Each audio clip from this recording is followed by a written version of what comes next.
Hey guys, Dave with Moniology here. Hope everyone is having a wonderful weekend. Today's August 4th, 2019, and this is the Precious Metals Review. I've been hard at work at Moniology.com trying to get the premium service ready to go. And so this video will be as brief as possible, but I wanted to get something out here on the precious metal sector and give you some of my thoughts as I go through these various charts. Overall, as you'll see, precious metals are doing exceptionally well. We've been on this trend for quite some time, and we've done well. And those have been following our posts on Twitter, Stock Twits, and followed our videos on YouTube have hopefully done very well as well. And the good news is this trend is just getting started. The bad news is a lot of the great gains have already happened, but that does not mean that we can't experience some incredibly good gains going forward again. And it's just about being cautious and not necessarily jumping in for every momentum name. It's about finding the names that have not yet done well, and that's something that we'll do throughout the course of the coming weeks and months and into the premium service. But without further ado, I wanted to cover the charts from a daily perspective. For those of you who have already watched my videos in the past, we typically cover videos from a weekly perspective, and the 10 charts that I'll cover of the individual names will indeed be from a weekly perspective. But the general names will go from a daily, just to give a sense of a shorter term perspective as to what's actually taking place. Okay, so gold daily chart. So here we are.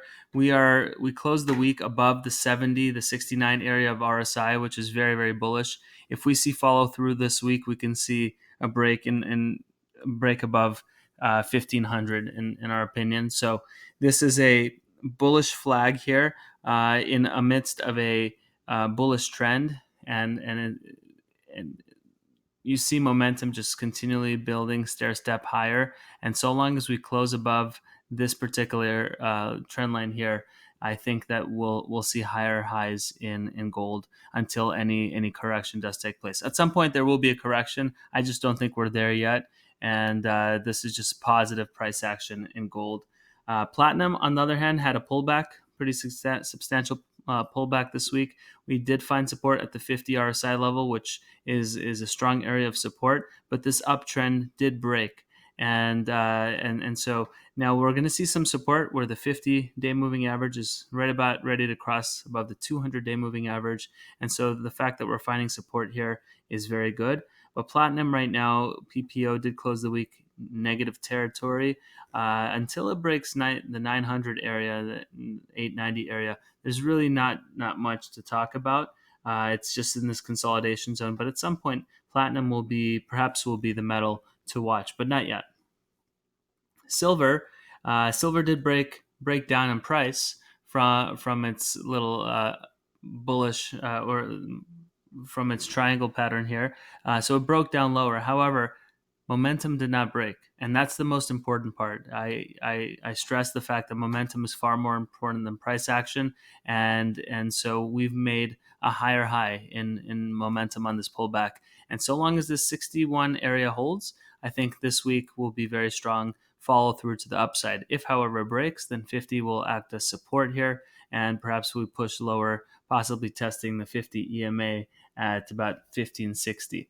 But there's some substantial support here, even if it does pull back. But I think ultimately a move above 1670 to the upside will create a new leg higher in silver. Here's the GDX, the gold miners ETF, and this one did pull back to the 50 RSI. We had a sharp pullback, coincided with that 50 EMA support of around 2540, and we snapped back higher. And I think we're setting up for a break above 2850. So until this 2650 area is breached to the downside, I think that the likelihood is a move higher rather than lower. The junior miners, same thing. We bounced off the 50 RSI level, and it looks like we're setting up, consolidating here for a break above the 40.5 level soon. And I think our first price target from previous videos was around, I think it was 42.50 on GDXJ. So I think we're well on our way to getting there in the coming week. Silver miners, this one pulled back again tested the 50 moving average and snapped back higher. I think that so long as that 50 RSI level holds, we'll be fine and moving back higher to make a break towards that 2950 area and higher thereafter. The silver juniors, same thing. But silver juniors, notice, did not fall back as hard as the silver majors, which is a very positive sign. When juniors start outperforming the majors, that's a sign that you are in a bull market and the likelihood of higher prices is ever higher. So it needs to break above the 61 RSI level right over here. If it does so, that likely coincides with that 1030 area, the previous high. So I think a break higher there is a good probability or a good possibility. So let's take a look at the 10 best performing names in our watch list, and we're talking about more of the major names, not the minor, the junior explorers. Those there are a lot we've covered over the course of the last couple of weeks. So just going through these names here, and I'll use our drawing technique. So this one, we had a rounded bottom here, rounded bottom breakout. And once we broke out, we didn't even back test. This was such a powerful breakout to the upside, and we've covered this for quite some time, this particular name. We believe that 36 is definitely in the cards before this first leg of the bull run is over. So there's some substantial upside. Notice what happens once you break this area of RSI, the 69.70 line. That's when the massive gains do occur, and it coincided around this right here. So most of the gains happen when we are in quote unquote overbought territory, and so long as this overbought condition persists, you're going to see a move higher rather than lower. Sure, there might be some pullbacks in between, but 36 is a very nice area to target for long-term price action. Alistair Gold Corp, ASR.TO. This one, I don't have a price target. You'd have to do some fundamental analysis as to what the value of this company is relative to the price of gold. But again, here's this rounded bottom here, and then once we broke out above the neckline of 3, it was sayonara, and we were just moving higher. Here was kind of another bullish triangle breakout to the upside. Here's a bullish flag here. And here again, another bullish flag to the upside. We broke out higher, and now we're in overbought territory. But again, that's when the best moves do occur.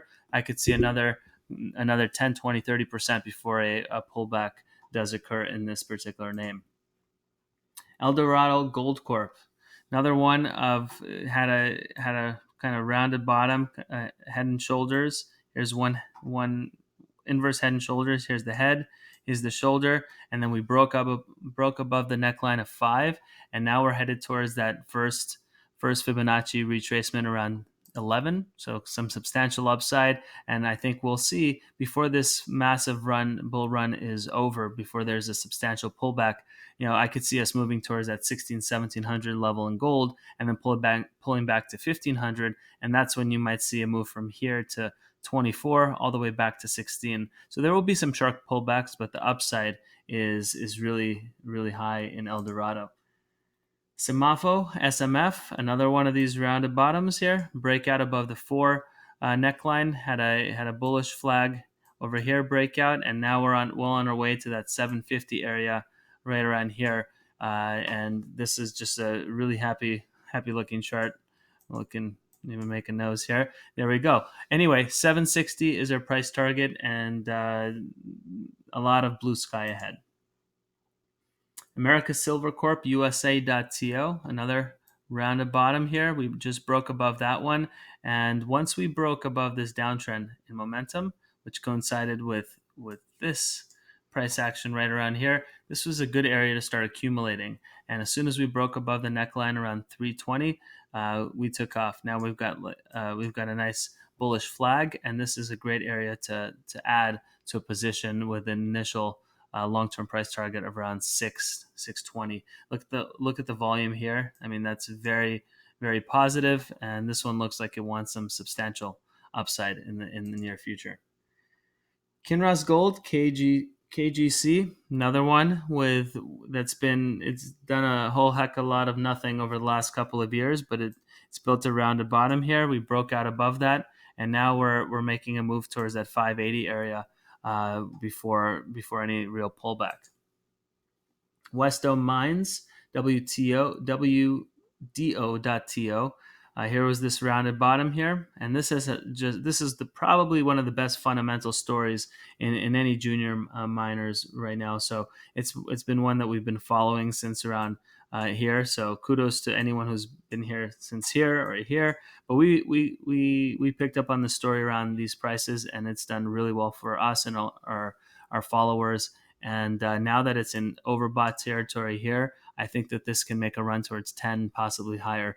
If this doesn't get bought out in a gold bull market, West Dome can probably see $20, $30 a share down the road. Newcrest Mining, NCMGY. This one has a very clean breakout above the 2250 area, and so long as gold prices continue higher, this can possibly double from here. There's really no reason why this particular name won't continue going higher, and this is one of the more quote unquote conservative plays in the sector. Grand Columbia, GCM.TO. This is one of the most beautiful rounded bottoms on our entire watch list. As soon as we broke above this neckline at 5 or around 450 here, and we took off, and then we just right now are breaking above that 69 level of RSI. There's some tremendous blue sky here. I can see this in double digits, above 10, possibly above 20 in a gold market. And finally, the last on our chart list for this particular review is Impala. And unlike the other names that I've covered, this one has quite a slight bearish tone to it. Why do I say that? Well, look at this. You have a new high in price, but you have negative divergence in momentum. So higher highs in price and lower highs in momentum, and we close the week below the 69 level. That's a very bearish sign. If this cracks below the 50 and the 200-day moving averages, or week 13 and 26 week moving averages rather, if this closes below those, then that this can make a pullback towards that $3 zone. So I'm not sure why it's showing weakness right now, but I would just stay cautious. If I'm long right here, I would consider trimming my long position, or possibly selling it altogether, depending on your circumstances. Anyway, obviously this is an educational video, so please do your due diligence on all these names if you're going long or considering selling your position. But my goal is to help you become a better investor and better trader, and I hope that this is a step in that direction. Guys, thank you very much for watching. Have a great week and good luck trading.